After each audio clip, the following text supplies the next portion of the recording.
Hello, everyone. Thank you for joining us on this really fun webinar where we're going to be gazing into the future of legal in a world where generative AI is going to continue making an impact. Now, we've got some really esteemed guests with us today, and I'll be going through and introducing them in just a second. But just so that you are aware, this is an interactive session. Feel free to ask any questions that you might have, and especially if your question is a little bit thorny or if you're too shy to ask about them elsewhere, this is the place for it. I'll be monitoring the chat and I'll bring up these questions as we go through. Now, the guests we have today, I'm going to be going through based on the names that are on the page, are Annie Datesh, who has just recently been promoted to the Chief Innovation Officer at Wilson Sonsini. Welcome, Annie. Ryan McLeod, who is the CEO of Sente Advisor. Ryan, thank you for joining us. Thanks for having me. Nikki Shaver, who is the CEO of Legal Tech Hub. And Rich Robbins, who is the Director of Applied AI at Reed Smith. So as you can see around the room, we've got some really great guests to talk about this crystal ball gazing theme. And I am really just a facilitator to bounce ideas between these four wonderful people.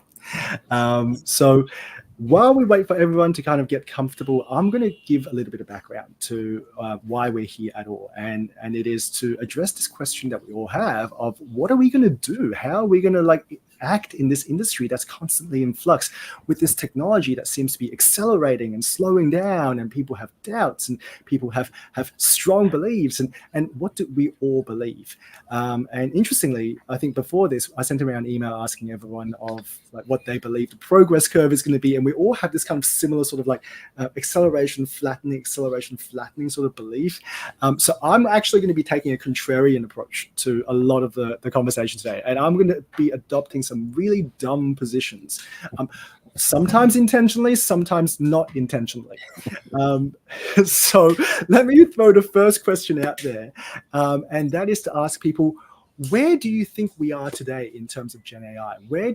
How much impact do you think it's already having to the legal space? So starting in reverse order, Rich, I might start with you. What do you think? So I think of that two ways. Like in terms of Gen AI and the underlying technology, I think we are early innings, and the velocity, the trajectory of where we're headed is outrageous. On the other hand, in terms of adoption, use, being really, really useful in great ways, I think we're kind of in the starting gates, and we're really going to have to figure this out, how to use it well. I don't think we're gonna reach the promised land in the next 6 months. So I think we're running a little hot there. So what is that promised land that we've been told, Rich, or anyone else? Like we've all been pitched to, we've all had people say to us, Gen AI can do this. What is the most outrageous promised land that you guys have heard? It's going to replace lawyers. I don't think that's true. Certainly anytime soon, but I'm not sure that's ever true. AI at some point, maybe. Generative AI, no, I don't see that happening. So taking a contrarian approach here, Ryan, do you think it can possibly replace the low-value commoditized work that everyone keeps kind of pitching to, Well, soon? so replace lawyers, no. Can it help with that work? Absolutely. It can help with some of that work now.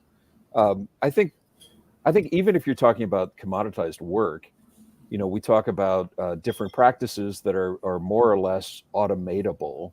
Right. Even employment law, trust and estates, there's a lot of formulaic work there, but you're not hiring lawyers to just fill in forms, right? You're hiring lawyers to help you assess the risk and understand the details.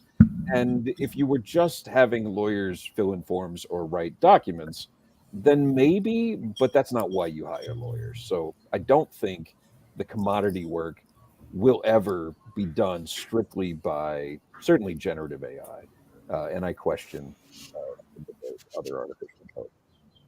So let me put the question a different way then, which is right now from everything that's out there, what's the most exciting thing that you're seeing that may or may not use generative AI? But let's just kind of like rack your brain. So Nikki, I might throw to you first because I know you see a lot of things out there. I mean, first of all, I'm going to come back to your original question, just to explore that a little further.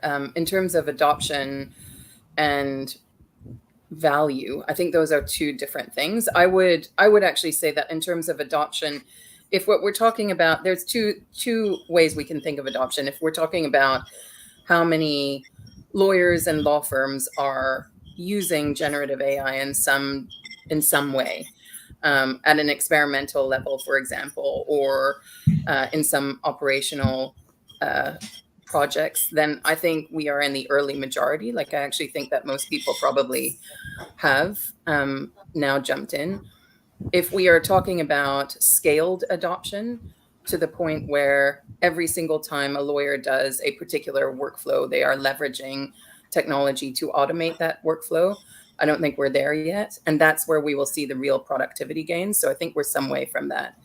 In terms of what's most exciting at the moment, I do think we're seeing more and more at the moment with AI agents. And I think that's what comes closest to being really useful within legal workflows, or the combination of AI with workflow solutions, because that's what comes closest to building it into the way that a lawyer works.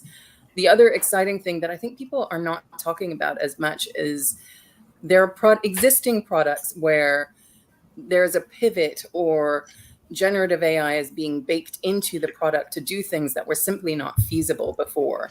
And that's where I think a lot of the excitement in the industry is coming from at the moment. So that was a really nice segue to when we talk about like agentic AI. So Annie, I know this is a perfect question for you. Yeah, of course. I mean, totally agree with Nikki. For me, the agentic approaches are the most exciting. I think adding the control of hard-coded, programs to the stochasticity of an LLM is going to give us more control, and people have to do less prompt engineering themselves, and that can kind of go on in the background. That's for sure, to me, what's most exciting now, outside of whole different approaches to model architecture that are liquid neural networks, spiking neural networks that are going to both give better efficiencies from an energy perspective, and also potentially better performance and learning at the model level that we don't even know where those could end up going. Now, I know, Rich, you look at the technology a lot, and I'll throw this to you a little bit later because otherwise we're going to deep dive way too soon. Yeah. But instead, I want to kind of move the conversation to this conversation that's been happening a lot in the last couple of weeks, which is people are disappointed with generative AI today. And there's now this talk of we're in this AI bubble. Now, show of hands, who believes we are actually in an AI bubble? Well, what do you mean by We AI define it. bubble? Yeah, exactly. Thank you, Ryan. Talking to lawyers in the room, of course. Can we define it? So, from technology, no. I don't think the technology is in a bubble. The technology is what it is. We're in an economic bubble for AI, without a doubt. There's crazy money being invested by people who don't really understand what's possible, who don't really understand how it's going to be used. And yeah, that's a bubble. That's an economic bubble. It's not unlike, I think, the dot-com bubble, right? We saw massive amounts of money being invested, and a lot of it was dumb money. We've got the same thing going on right now. And it's not to say that there's not value there, or that it's not going to be better in the long run. I think it's irrational exuberance on the money side, and I'm looking forward to that bubble bursting, because I think we're going to be able to actually do some really interesting work with it once the magical thinking gets out of the way, and we can just start using the technology as a component and stop thinking about it replacing lawyers. I think that's really important. It is. First of all, I think too many people have unreasonable expectations about what this technology is and what it's not. And I mean, look, at core, we're really good at with the LLMs at manipulating words, and we can do so in powerful ways. We can generate fluent text. That's great, right? We can do audio and video, but the systems don't reason. They don't think. They have really no memory. And so when we start projecting all of these things that the tools are not meant to do, then we're setting ourselves up for disappointment. And we also are pushing ourselves and saying, well, we have to turn the people, they have to learn how to use the machines, as opposed to infusing this technology into our tools and workflows in a way that becomes seamless. I do not want people to have to, I don't want people to have to learn how to be prompt engineers. I despise that. Yeah. And how do you do it at scale at a big law firm? How do you take everyone at Wilson Sonsini, Reed Smith, whatever, and say, learn all these new things to use this stuff effectively? Like, we got to get past that. Otherwise, it won't scale. There are conversations right now where people are like, hey, we're going to change how law school works. Like, have law school teach more practical things to lawyers, have law school teach prompting to lawyers. So is the kind of view around this room that that's a lost cause, or is that something worth exploring for the future? I think they should be. I think they should be using AI at law school, because they will be using AI in practice. Like, I don't think, I saw Robert Dilworth's comment. I think he's right. Like, there is a hype bubble, sure, but also there's something real here that is transformative. So let's not lose track of that. And part of the transformation is, I think we, just as a matter of course, will be using this technology in a lot of the things we do in our workforce, whether or not we're lawyers, but also within legal workflows. And law students should learn how to leverage that technology so that they are fluent and used to it when they get into practice. I think that's beneficial. I don't think we need to change legal education so they're no longer learning the law. I mean, I don't think that's what we're talking about, right? It's just fluency. Well, to Rich's, both of your points, actually, the AI doesn't have judgment, right? And what lawyers really bring to the table is judgment. So using a tool to help you write the text is great, but it still requires the judgment. So law schools using an extra tool to teach people how to write text in a new way, that's great. That makes sense. But in fact, being able to use those tools in that way makes the value of the judgment greater, right? So in fact, I think it can ultimately increase the need for that judgment, increase the need for the lawyers, and from that standpoint, I feel pretty good about the future of lawyers using this technology, not using this technology. What they do is going to be more valuable as we go. Yeah, and I would add that it would help to teach lawyers, law students, what the technology actually is, because I think that helps with the fundamental misunderstanding of using it like Google, or expecting it to be able to reason or not just be what it is, which is a statistical model of language when you're talking about an LLM. And that, I think, could help people in how they approach it. I don't think prompt engineering is defunct quite yet, though it is very hard to teach in my experience. I think it's just a matter of kind of the underpinnings and the tactical approaches being taught now, while we kind of figure out on the tech side if they're going to still be necessary in a couple of years. Well, I think someone I think like what you can do with it, but also what you cannot do with it, right? Right. 100%. Yeah. But lawyers don't necessarily need to learn prompt engineering, right? I mean, they may if they're interested in it, but I think you will have people at the firm whose responsibility it is to build the right engine, the right prompt for a particular need. But that's not necessarily. I would say if we end up with universal search and RAG and whatever, I still need to be precise enough to not confuse the LLM.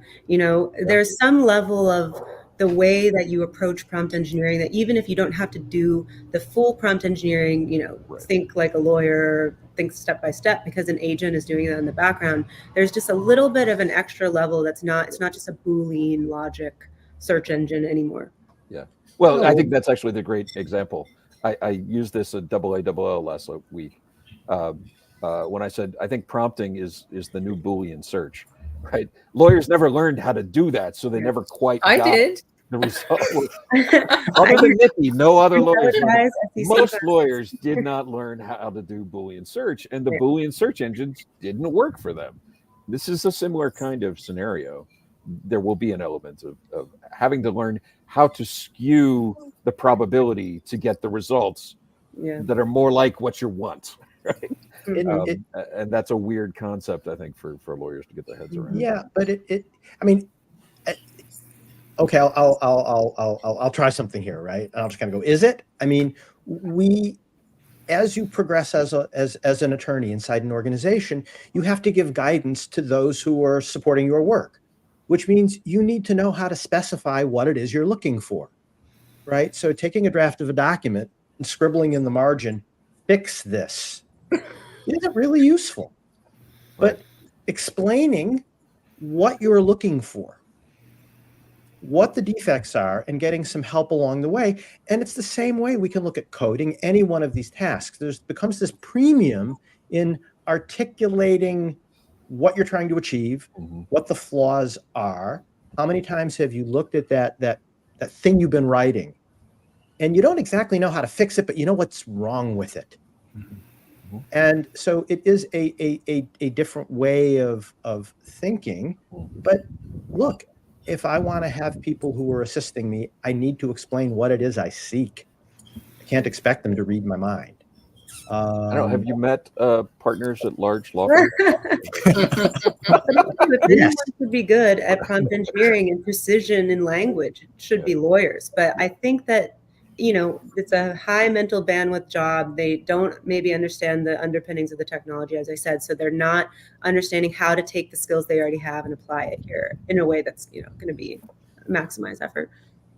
There's a sort of a school of thought at the moment which says like English lit majors are going to be the most valuable people going forward because they're going to be able to talk to these machines in a sensible way, more so than math majors.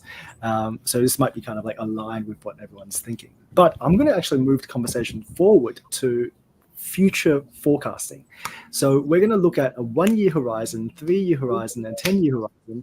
And for this conversation, I'm going to introduce something new to this group. I didn't tell you guys this in advance. So I'm going to introduce a new definition for everybody. So there's a definition that people kind of talk about called P-doom, which is the probability that AI is going to all kill us when it becomes super intelligent.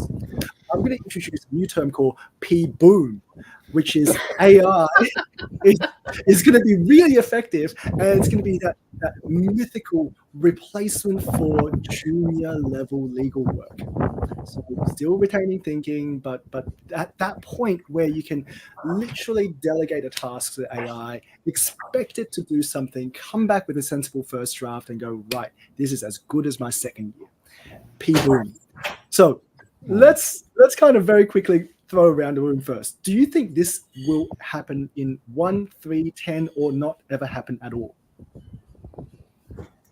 I think it's closer than we think. I mean, Horace, you alluded to Wilson's kind of, agentic AI contract review tool. And in that workflow, we've already gotten to 92% accuracy in the kind of first response to a customer's comments to the document now this year, right? So that's, of course, in one document, we're not doing an entire merger agreement, but I think there is definitely potential for that to happen in, I would say, 3-year time horizon, optimistically, maybe a bit longer. Ooh, we've got Annie on 3. Anyone else? I'll go 5. 5. Nikki? I was going to say 3 as well. I know firms where they've employed this in active workflows, they're seeing considerable time savings of that represent a dollar value in revenue that is quite significant. Wow. So I would say 3. Can you disclose anyone's identities? No. Not and keep my job. Ryan, where are you? I mean, I'm going to go longer for 2 reasons. One, because I'm an iconoclast and I don't like to go along with the rest of the group. I'm going to say 10. But I think it's probably, I think Annie's right. It's probably shorter for individual circumstances, right? You can define it narrowly and say, for this particular use case, we can do that in 3 years. But for, a general purpose, I'm hesitant to say that's even 10 years. There's a lot of work that goes into making that work for a particular use case at 92% accuracy. It's certainly possible, and you can do some of that now. But I think those use cases you have to narrowly define them. So Michelle in the comments made a really interesting comment, which is like every profession has a set of tools available to them. Whether people use them or not is a choice they have to make. And it's similar to what you're saying, Ryan. Like there's specialist tools and there's generalist tools. And I guess like Nikki, if we dive a little bit deeper on your point, are those use cases you're seeing specialist tools, or are they kind of more generalist, like almost AGI style tools? Not AGI. I don't think we're remotely close to that, but they are specialist legal tools. So the way I like to think of this is like a Venn diagram, right? Because I think a lot of firms now have bought into something like a Microsoft Copilot, typically Microsoft Copilot, administrative, operational productivity, then also to some sort of a proprietary implementation of a foundation level LLM that is not trained for legal. And then there's the third bucket, which is legal specific tools, either AI legal assistants, so they've been fine-tuned on legal content, legal concepts, or legal technology products that have generative AI built into them. And most large firms will have bought into each of those right now, which is that's a very significant investment. Where I think we are more likely to see transformative or disruptive change is in that legal bucket, because that's what's tied to the value and the cost of legal work. So I think that's a good point. Sorry, Horace. No, please. The way I like to think of it is there's 3 different areas that we can apply AI within a firm environment. You've got the legal work, which is mostly what people are talking about. That's where it's replacing work that lawyers are doing that's otherwise billable to clients. That is sort of the holy grail, but it's also dangerous, right? There was a Law 360 article about Hush Blackwell a few weeks ago, and it's not to say Hush has done anything wrong. I don't know the details of what they've done, but they pointed out they spent $5 million over the last 2 years on various AI solutions. And the other side of it was they reduced attorney hours, and I don't know exactly what they mean by that, by 6,000 hours in the first quarter of this year. Well, you extrapolate that, if those are billable hours, if they're doing legal work they would otherwise be billing to their client, that's $10, $12 million in revenue that you've lost. That's potentially dangerous. On the other hand, but that's the legal work, right? On the other hand, if that's administrative work, if that's mid-office work, where it's being done by time billers, timekeepers, but it's administrative or otherwise being written off, then that's valuable, right? That's really strong. And then the other side is the work that's being done back office, the work that's being done by non-timekeepers, by staff, by administrators, and in many ways, that's maybe the least valuable to the firm, but it's actually the place that Gen AI best fits right now, right? So you've got this interesting situation at the moment where we're figuring out what tools to use, as Nikki said, and some of those tools fit better front office than back office, and vice versa. I think the back office is a really good place to experiment because there's very little risk associated there. But that mid office, where it's work that your lawyers are doing, but it's not cutting into your revenue, there's a lot of midterm value there, right? Once you've sort of learned how to use these tools. And the legal stuff, sorry, I'm monologuing. The legal stuff is good. That's the holy grail, but it's potentially dangerous. because it cuts into revenue, because there's high risk associated with it. But it's dangerous if you talk about it in terms of risk, and I think that makes sense to look at it on a risk basis, right? Like start with lower risk. That makes sense. But from a value perspective, I'm going to disagree with you, Ryan, because I think that legal area you're talking about is exactly where most value lives. If we think about the way we price legal work in a different way, if you are cutting down tremendously the amount of time it takes your lawyers to do something, but you're charging a flat fee that is somewhere in between the hourly cost of what it now takes and what it used to take, and your lawyers can get busy on other tasks in the meantime and similarly charge flat fees, your company, your firm, which frankly is a business, come on, is making a ton more money. Like there's way more money to be had. The catastrophic potential is firms that are not having those conversations right now. Everyone should be having those conversations. I've heard people say, well, we can't have it yet because it then has a chilling impact on our firm's desire to leverage this technology. That seems really short-sighted to me. There is tremendous value to be had, but you actually have to be having those strategic conversations up front. Right. Chilling is losing the work because Right. you're Right. refusing to use the tools that the competition is. So, but the things that all this sort of assumes, right, is we're having these conversations as if one, we know how to evaluate quality of work, which is so highly context dependent. I mean, yeah, low level, nuts and bolts, pull this out, extract this information, fantastic. There may be very little argument about whether you got that right or not. But when you start to move up the scale, even just a little bit, the question of what is good work product? What is a good draft? What is a good contract? What is a good brief? What is a good argument? What is a good approach? What is a good strategy? Like we can't quantify that. Two people can look at a same piece of work product and come out with wildly varying responses. And it's too context specific. So I just, and it's those places, that's where the value comes from. That's what the clients are paying us for. It's not because we can do due diligence on a bunch of documents faster.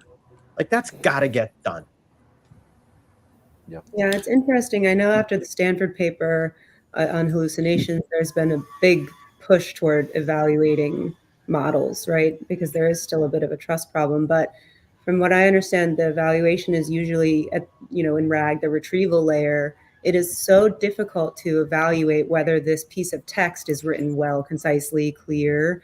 That's so subjective that we're always going to face an issue with how do you know even if it's an email, it's a good email, or let alone a contract provision that's going to hold up and not get you sued. Like, what's a good summary of it? It's like, who's asking and why? What are they looking for out of that? And you can't look at that question of what's a good summary without that other information. How is that summary being used? Yeah. And I think that's where legal is quite different to say coding, where it's gotten a lot of traction over the last couple of years. Like when you get an AI to write a piece of code, you can run this straight away and go, does it fail? Does it succeed? With legal, the only way to do that is to take it to court. Well, not the only way, but so it's just much, much harder to evaluate. And as Annie says, I think we can evaluate the R part of RAG, but how do you evaluate the G part of RAG? And by reading it. I'm going to be contrarian here. Again, I think it's a failure of the legal industry if we are not able to say this output is good or not. Like, what is good output? What is a good summary? I agree that it is context specific and client specific, but within each firm, you should have a pretty good sense of this is the quality of output that we require, and this is what that looks like for this client. And if we haven't done that, then shame on us as an industry, frankly. Every other industry has a good sense of what is good and what is not good. I think the problem is doing it at scale, right? Because you can evaluate the R at scale, millions of, opportunities to do that, but you'd have to hand grade the G. And so when you're evaluating a given vendor, then you're at a bit of a loss. Though I agree, when you're actually implemented, hopefully a lawyer would be able to do that. But I think it's kind of the broader, when I'm asking a vendor, what's the performance like? They aren't able to answer that question all the time. I think I completely agree with you, Nikki. But having done projects like document automation projects, the issue is not good or bad. It's a consensus of what's right.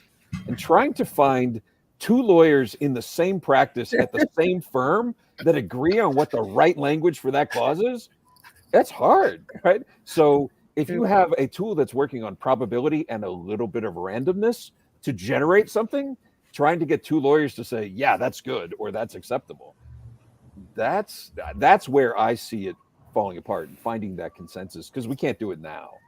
But even so, like if I look at a contract in isolation and say, is this a good contract? Yes, I want it to be, well structured. I mean, there's a baseline, right? It's got to be. It can't be garbage work. Right. But is our goal to try and minimize risk and protect the client at all costs? Or as the client said, you know what, I'm a little more risk tolerant here. I want to get the darn deal done. Right. Those two documents look very different. I've had those contracts come to me in a given context, just saying, there's no way I can go back with this if I want to get this deal done. Or at other times, come back with something where I go, are you out of your mind? How much risk do you think we're willing to bear here? And so this notion of evaluating, I mean, yeah, Nikki, absolutely. I agree that we have to be able to get to some level. It's got to have a certain, coherence, and major flaws can't be there. I'm not talking about evaluating what I expect out of that first or second year associate. I'm talking about up the food chain, the hard decisions, the strategic, like, how are we playing this situation? That's highly nuanced. Equally, if you take the concept that it's not creating a final product, which it isn't and should not be, right, then it's a draft, and it's still going to go through the process of whatever they need to do to make it the right language for them. And at that point, I think it shouldn't be a major concern, because the technology is going to create the draft. The lawyers are going to review it. One partner may review it and say, well, I'm going to change it this way. And another partner might review exactly the same and go a different way. That's okay, right? We don't actually need consensus as long as it's very clear this is a draft. Right? I want to start though with Horace's question of that 3 to 5 year, and are we replacing and all that. And to answer that, we leapt over all of this. Exactly. This is what we're thinking about right now in order to even decide if we ever get to the point of P-boom. Mm-hmm. And I think, like, what's interesting as you guys were talking is there is a sort of like separation in the market, whether you call it experience or skill level or competence, where this technology seems like it's going to be really useful for someone to assist someone prepare a first draft where they're kind of at the bottom half of the bell curve. But it's not going to be that useful to lift up the top half of the bell curve. And that then brings up a question. Is there going to be like a two-track market where big law and little law will look very different in a year or 2 years' time? I think they do already. I was thinking this when Nikki was talking earlier about everyone, I forget exactly what you said, Nikki, but something to the effect of everyone has jumped in, right? And I think that's true at the AmLaw 100 level. There are very few that I've talked to who are doing nothing or haven't thought about it yet. But lower down, the smaller mid-sized firms, again, I was at AALL. There were a lot of people there that in those smaller firms, still good sized firms, but not big law level, that haven't done anything yet. They haven't jumped in the pool. So they're really sort of coming along now. And so I think we're already seeing that dichotomy between the big guys and the smaller ones. How does that play out in your minds, like in the next 3 years? Like, will small law catch up? Will boutiques be able to perform the same level as a top tier firm? How does that shape up as we continue to adopt this technology? It's funny. I don't think I law think members even think of small law as their customer because they just know big law, so that's where they go. But the leverage structure is such that it could be more beneficial at those firms, and they could adopt it more fully because they don't have, a huge partnership with a bunch of different interests and practice areas. So I think if people wise up to that, there could be a big influx of AI use leveraging kind of the smaller leverage pyramids at smaller law firms for sure. I think there could we be. did a. Oh, sorry, Go ahead, Ryan. Nikki. No, please. We did. Go, Nikki. We did a study with Meritus, which is a consortium of mid-sized firms, of 100 mid-sized firms globally, and some of the questions we asked were around generative AI use currently and intention to use, and about 22% had already used generative AI solutions, which surprised me. I thought that was quite high. This was towards the beginning of the year, with 80%, so essentially the rest of them, saying that they had an interest in pursuing initiatives in the next little while. The difference, though, is how they're consuming it. So rather than taking out a license to a very expensive AI legal assistant solution, they're more likely to use it within the context of another solution they already licensed. So I think the Clio funding was interesting to me because I know that they were building out Duo, their tool. I'm sure, so I think the way that we'll see midsize adopt is a little bit different, but it is a force multiplier for them and they are interested. So I think we'll see some significant change there over the next year. Yeah, I think it absolutely could be and should be a force multiplier for them. Where it's different is Big Law is already investing in the roles that they need to be able to accommodate and build out these solutions. So you have to have subject matter experts.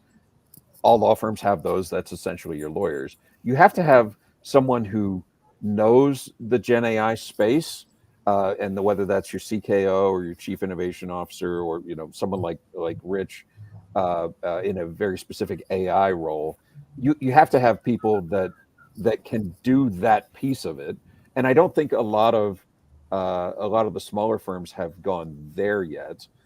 So but they'll need to invest in that. And then the other one that you need to have is the commercial people, right? So a lot of big law firms have those pricing people who can look at that and say, okay, we're going to do this. We're going to have this much savings. We need to change the way we're pricing that structure. And a lot of the smaller firms don't have those roles. They're still doing it the way they had done it with billable hours and that sort of thing. So that's going to help or hinder them in adopting some of the larger scale AI solutions or building out those bigger workflows. They just don't have that currently. But I mean, Ryan, what happens when the tools that they already get have had those capabilities infused into them, so that you're not saying, okay, I need to go to this platform or this Gen AI thing, but rather, hey, I've got a suite of tools that help me draft documents or do research, and this technology gets infused into it, embedded into it. They just get better at doing what they do. And isn't that where you're really going to see the use, not pulling it out, but infusing it and supplementing it everywhere? It becomes ubiquitous. It disappears. I think that's the ideal. And certainly that will help them as well. I don't think we're there yet. I mean, we see vendors adding individual pieces of Gen AI, and frankly, I think that's where it does prove most valuable, on the condition that however they've added it is adding value to what they already do, right? I mean, I've seen my share of vendors who say, "Hey, we've added Gen AI," and they put a chat bot that doesn't do anything, right? So I think there is a danger there's somewhere in there that if you're buying software that has added Gen AI to a tool you've already got, you have to validate the use case still, right? You have to, so you still need some of that. And I don't, I love vendors. I've got great relationships with the vendors, but don't trust your vendors are telling you this is exactly the way, what you're going to get out of this, right? No, You have look. to vet it for your own practice. Certainly. Yeah, look, bolting a chat-like thing on the side, cobbling together your product like Frankenstein's monster. No, thank you. But when I see a really well-crafted solution, where at a right point in a product, there's a drop down, a selection, a slider, and I know full well exactly what's going on underneath. Right. That thing's driving But that, and I don't think. But what I'm saying is, it doesn't. My point is, those solutions, when they're done well, you don't know, you don't care, you just get a better solution. And I'm seeing, when I see some of the vendors where I look at what they've crafted, and I said, yeah. Nobody knows or cares that there's some fancy prompt going on there and someone's doing a RAG-like thing and supplementing what's coming out and re-ranking and all that razzmatazz.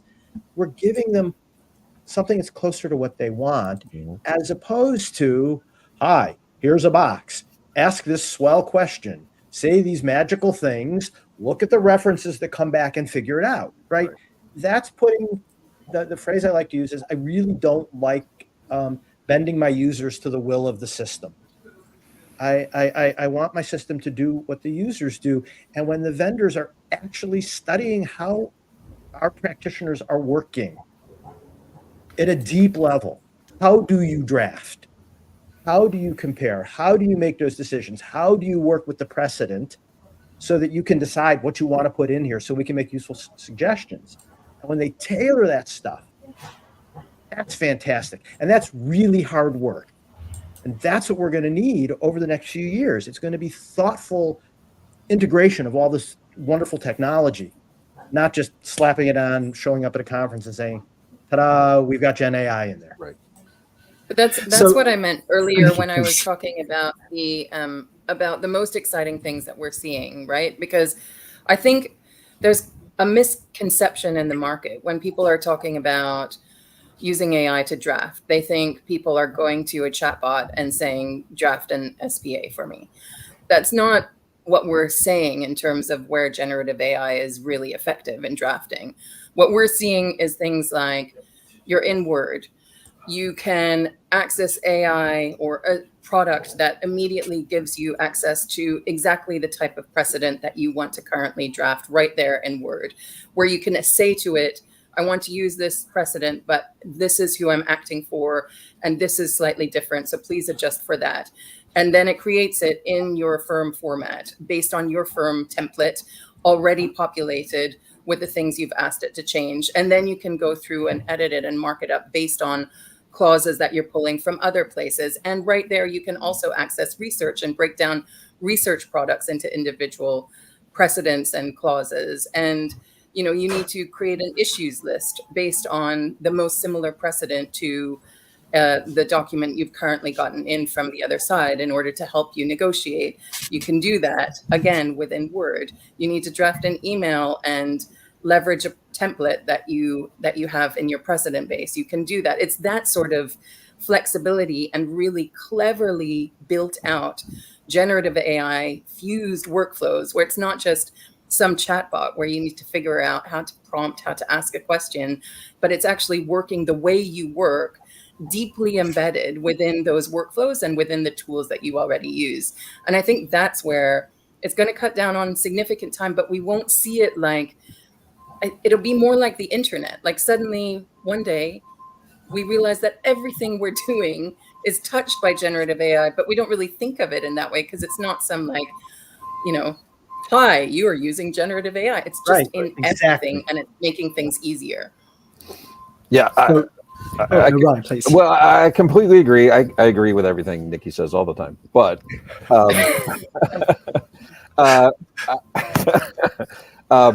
now I forgot what I was going to say. I completely lost. No, I think you were just affirming Nikki's point. Nikki is right.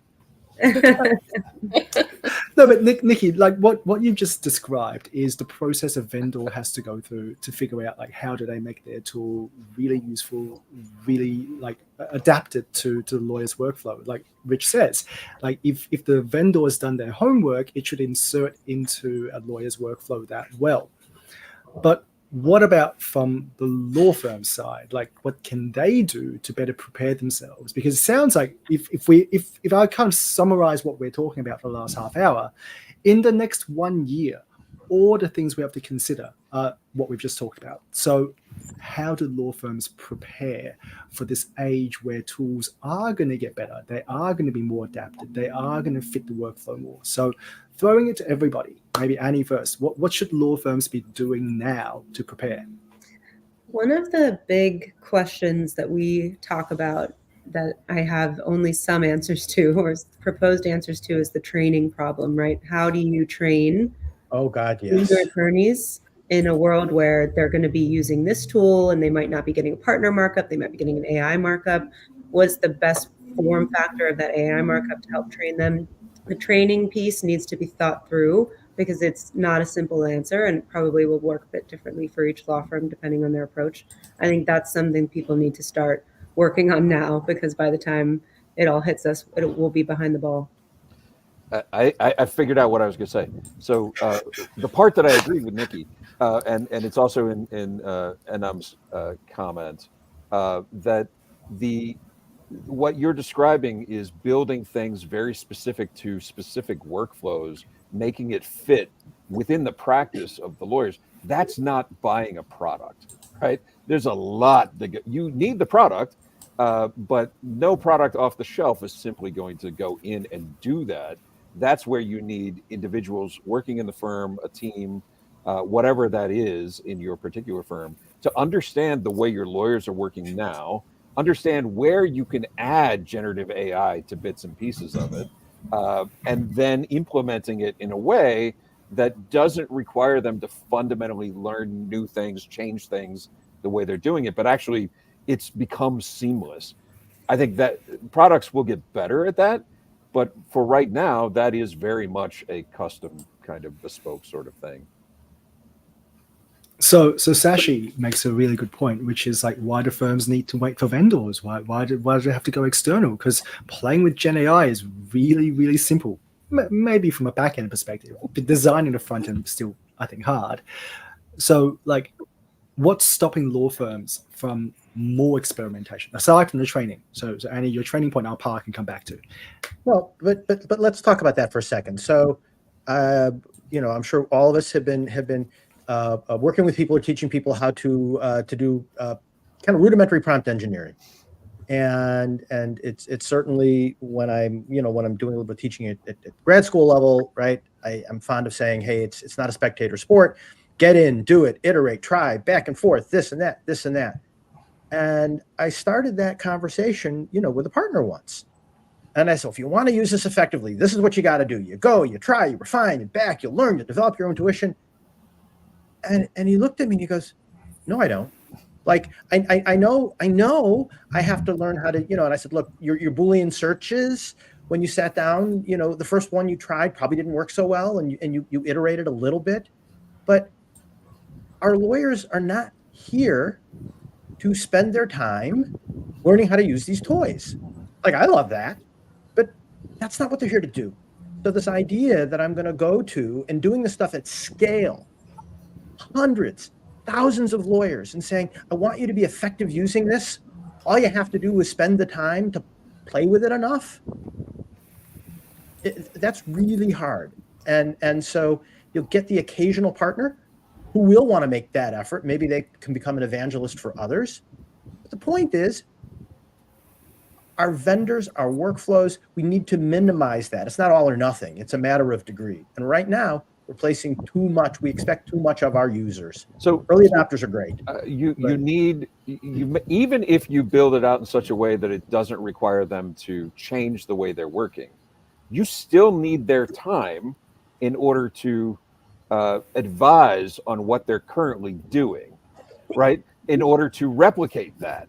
So you're taking their time either way. I think it's better to get them as subject matter experts, teaching your team what it is they do, how they do it, so that you can make that better for them, than it is to give them tools and let them teach them how to use them and figure out how they change their own process workflow. I'm going to throw a question to Annie, which is Otto's question, and Rich, I'll throw to you afterwards, which is, what is an example of training done well? So Annie, maybe you can take this first and we'll go around the room.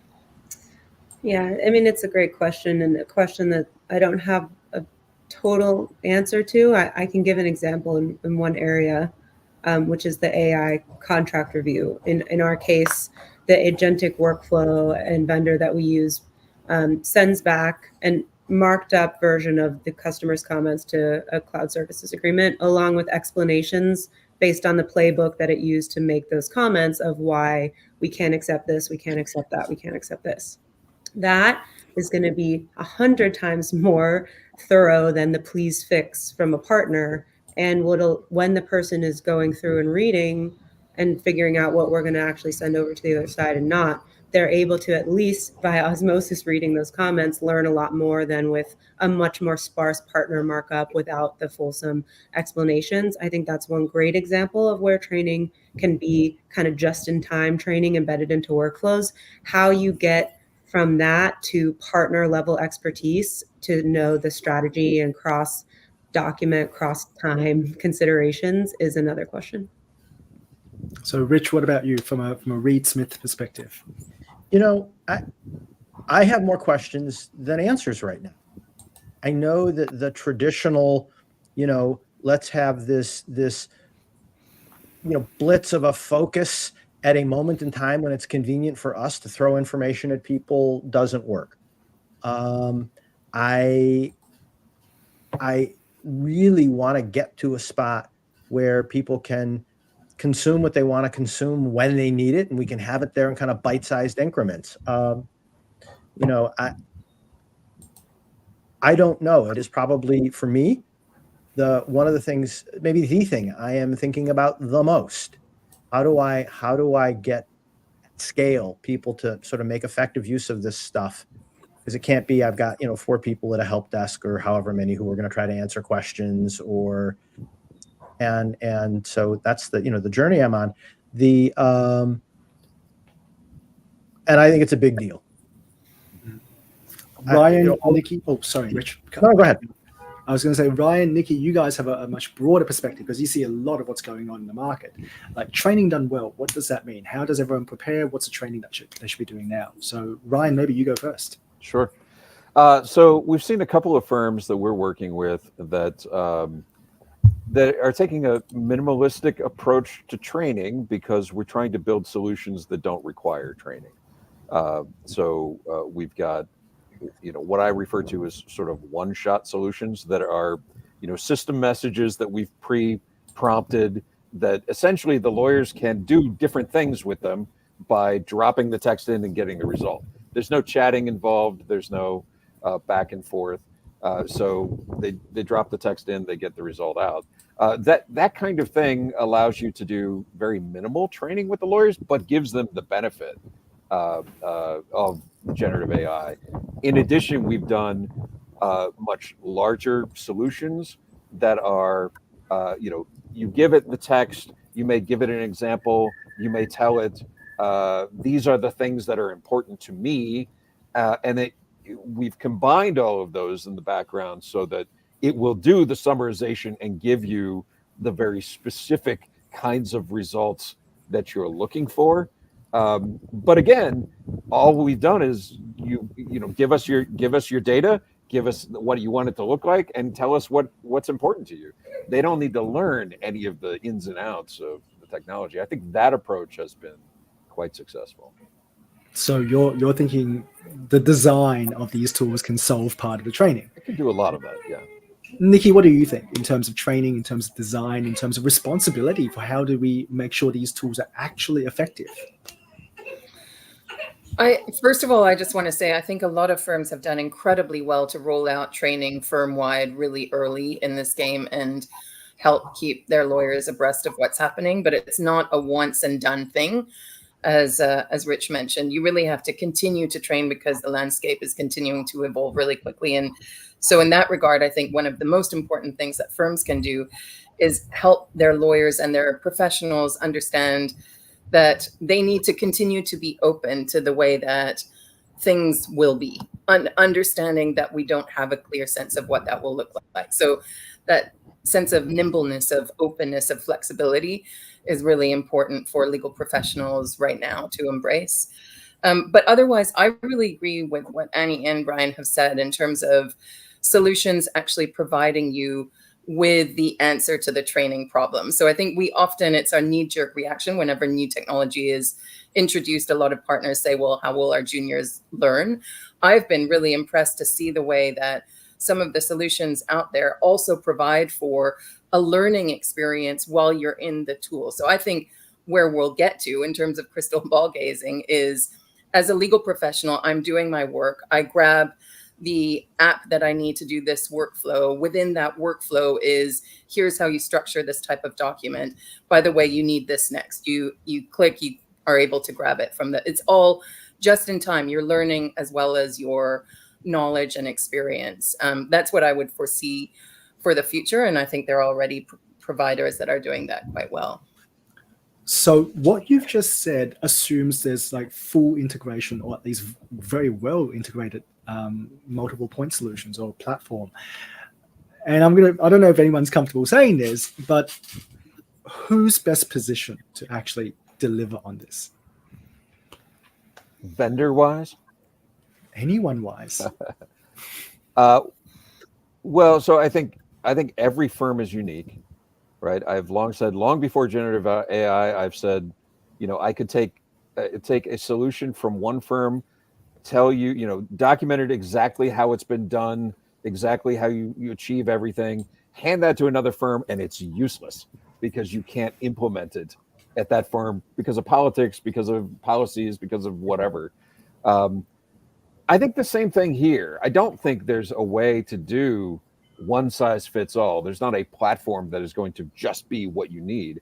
I think right now, where I've seen the most success is, firms that have started with experimentation with relatively inexpensive tools and built it up slowly, adding features and functionality, and pulling in, a vendor here to do this one thing.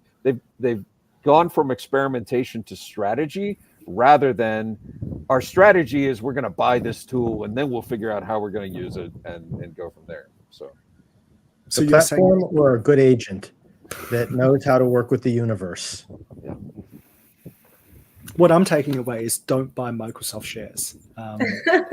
Well, look, I think Azure AI is a great place to start. It's inexpensive and you can do a whole lot of stuff with it. So I don't know that Copilot is the answer, but you can do a lot on the back end with Azure AI and a simple user interface. So. Yeah. People will have to contend with the scale that Microsoft is going to have. Yeah. If you're a vendor in the space, that's just the reality. Absolutely. But we'll see. I mean, there are a lot of good options out there right now, and not all of them are Microsoft for sure. So we've got 2 minutes left. I'm going to go round robin around the room and basically throw the question out there as, in 3 years' time, because I think 10 years is too far away, 1 year we've spent the whole session talking about, but in 3 years' time, when a lawyer logs into their computer for the first time and CrowdStrike hasn't brought them down, so there's no blue screen of death, what are they seeing on their desktop? What are the apps they're opening? What are the things that they should or expect to see? So I'll go around the room, and this time I'll go Nikki first. Oh, that's a tough one. I think they would see a screen that basically has a list of the matters that they're working on, and within each matter will be a list of the things that they have coming up, and those will be tied to agentic workflows. So they can click into a matter and get started. Very matter-centric. Rich, What do you think? Yeah, well, it's funny because I started by thinking about the kind of screens we see today, right? The normal apps and all that. And I'd say, well, they're going to look the same. they're just going to be a bunch better. But then what Nikki described is the place I always wanted to work, which is that's not what I want my homepage to look like. I want it to look like the stuff I'm working on, and everything flows from there. And that's not an AI thing, by the way.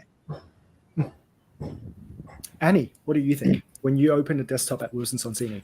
Yeah, I guess to expand, because these are all good points, you know, plugins, Gen AI plugins, some sort of universal search attempt. I don't know if we'll be there yet, where I can figure out what's going on with the matter. And maybe in my heart of hearts, I hope some sort of like fixed fee dashboard that tells me on my non-billable hour stuff, because we're going to make some movement there, maybe, how things are performing and where I am on my monthly, you know, or something like that. And Ryan, to close us off, what do you think? What are you seeing? I think the vast majority of lawyers logging into their machine in 3 years will see very much exactly what they see now. It will be indistinguishable. They will have other tools. They will have things that are built into, you know, Word, and they may have something that they hit in the browser to do some of what Nikki's describing. But for the most part, most lawyers at most firms are going to see what they see now. I am saddened that none of you said that when lawyers log in 3 years, they're going to see Cynthia's homepage like as the default. I don't know why I brought you guys onto this panel. I thought we were going to have to white label it. I'm okay with that, Rich. I'm okay. No, but this has been There so goes your much fun. homepage. Look, I'm so grateful for you guys. It's been so much fun, and I'm sure the audience took away a lot from this as well. When I see you guys, hopefully at ILTACon, maybe I'll be buying you guys drinks and giving you big hugs. And for all the attendees, thank you for joining us. And I'm going to wrap up the session now, but feel free to email any of us. I'm sure we all love to hear from you and answer any more questions. So for now, thank you everyone. Thank you very Thanks, much. everyone. Thanks, Boris. Bye. Thanks, Horace.